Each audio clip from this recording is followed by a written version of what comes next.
Chapter 5 is all done. Chapter 6 of John.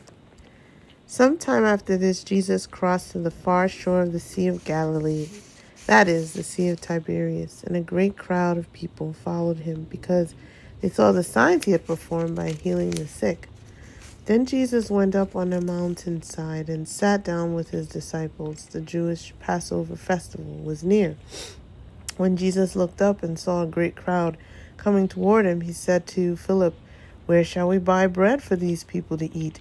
He asked this only to test him, for he already had in mind what he was going to do.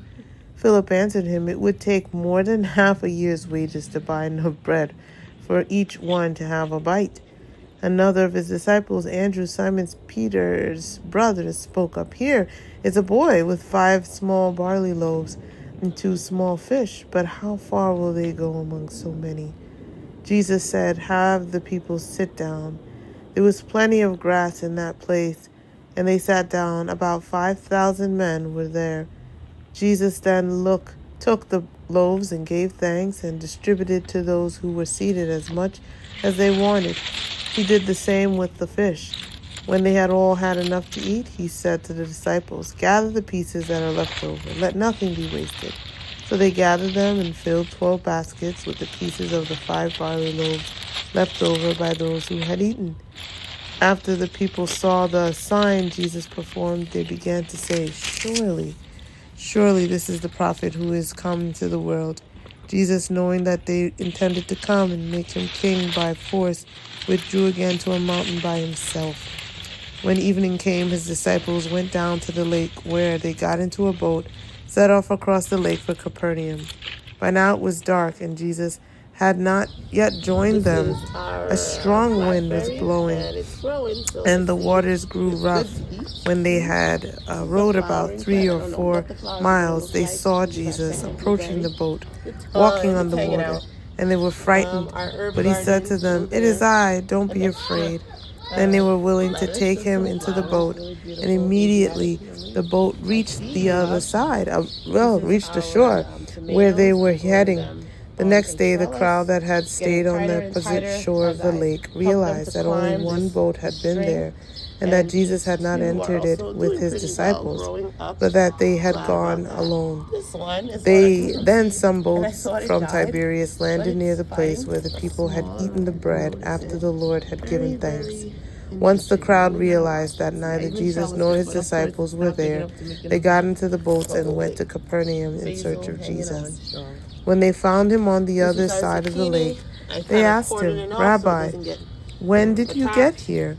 Jesus answered, "Very truly I tell you, you are looking for me, not because you saw the signs I performed, but because you ate the loaves and had your fill. Do not work for food that spoils, but for food that endures to eternal life, which the Son of Man will give you.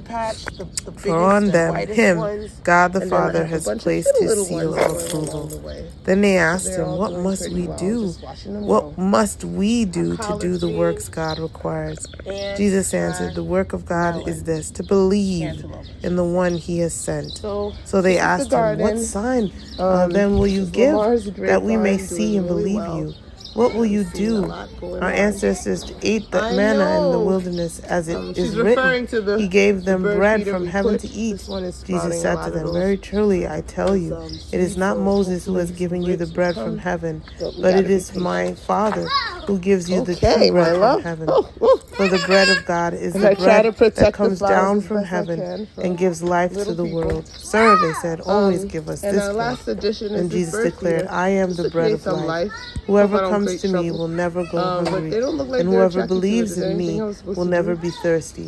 But as I told you, you have seen me, and still you do not believe.